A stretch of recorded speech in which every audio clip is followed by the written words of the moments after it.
আসসালামু আলাইকুম মামারা, কেমন আছেন সবাই? আশা করি অবশ্যই ভালো আছেন। আবার চলে আসলাম আপনাদের সামনে একটি গুরুত্বপূর্ণ অঙ্ক নিয়ে। আজকের অঙ্কটি কিন্তু খুবই গুরুত্বপূর্ণ। এই ধরনের অঙ্ক বিসিএস বলেন, প্রাইমারি বলেন, শিক্ষক নিবন্ধন বলেন, সব ধরনের পরীক্ষায় কিন্তু এসে থাকে। আর আপনারা জানেন মামারা, আমি কিন্তু গুরুত্বপূর্ণ অঙ্ক ছাড়া কিন্তু করাই না। যেগুলো পরীক্ষা আসার মতন সে ধরনের অঙ্কই করাই। সো আপনারা অবশ্যই অঙ্কটি আমি এখন করাবো, তাই ভিডিওটি বেশি মনোযোগ দিয়ে আসুন প্রথমেই আমি অঙ্কটি পড়ে নিই এবং আপনাদের একদম গভীরে নিয়ে যাই এবং বোঝানোর চেষ্টা করি। অঙ্কটা হচ্ছে যে ২ জন টাইপিস্ট ২ মিনিটে ২ পৃষ্ঠা টাইপ করতে পারে। কতজন টাইপিস্ট ৬ মিনিটে ১৮ পৃষ্ঠা টাইপ করতে পারে? এই অঙ্কটি কিন্তু ২৮ তম বিসিএস এ এসেছে। সো অঙ্কটি খুবই গুরুত্বপূর্ণ। তাই আমি আপনাদের একদম গভীর থেকে বোঝাই যে মনে করেন একজন কম্পিউটার দোকানের মালিক। সেখানে ২ জন টাইপিস্ট আছে। তারা ২ জন টাইপিস্ট ২ মিনিটে ২ পৃষ্ঠা করে টাইপ করতে পারে।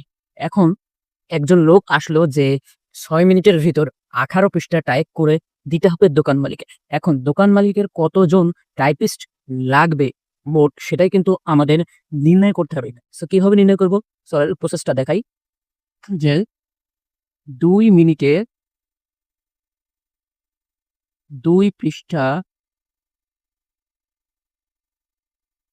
টাইপ করে ২ জন। ২ মিনিটে ২ পৃষ্ঠা টাইপ করে ২ জন। তাহলে ১ মিনিটে যদি আপনি ২ পৃষ্ঠা টাইপ করতে যান, ১ মিনিটে ২ পৃষ্ঠা টাইপ করতে যান, তাহলে কি লোক সংখ্যা বেশি লাগবে না কম লাগবে? অবশ্যই বেশি লাগবে। তাহলে বেশি মানে কি আমরা জানি ২ জন। গুণ হয়ে যায় আমরা জানি। এখন ১ মিনিটে ১ পৃষ্ঠা যদি টাইপ করতে হয় তাহলে লোক সংখ্যা কি আছে? কম আছে। কম হলে কি হয়? ভাগ হয়। তাহলে ২ গুণিত ২ ভাগ ২ জন। এখন আমাদের লাগছে কি? ৬ মিনিটে ১৮ পৃষ্ঠা টাইপ করতে হবে।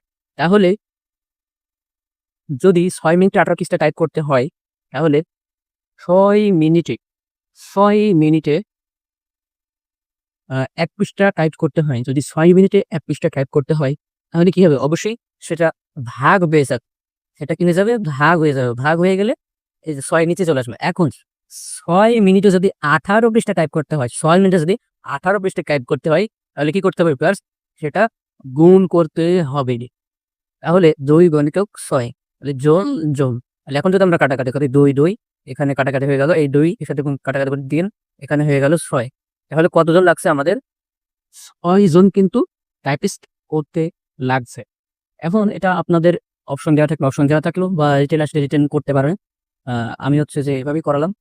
সো আর যারা গণিতের একদম গভীর থেকে শিখতে চান, তারা অবশ্যই আমার পেইড ব্যাচে ভর্তি হতে পারেন। পেইড ব্যাচে ভর্তি হতে আমার পেজে মেসেজ করতে পারেন অথবা স্ক্রিনে দেওয়া নাম্বারে যোগাযোগ করে আপনি ভর্তি হতে পারেন। আজকের ভিডিও পর্যন্তই।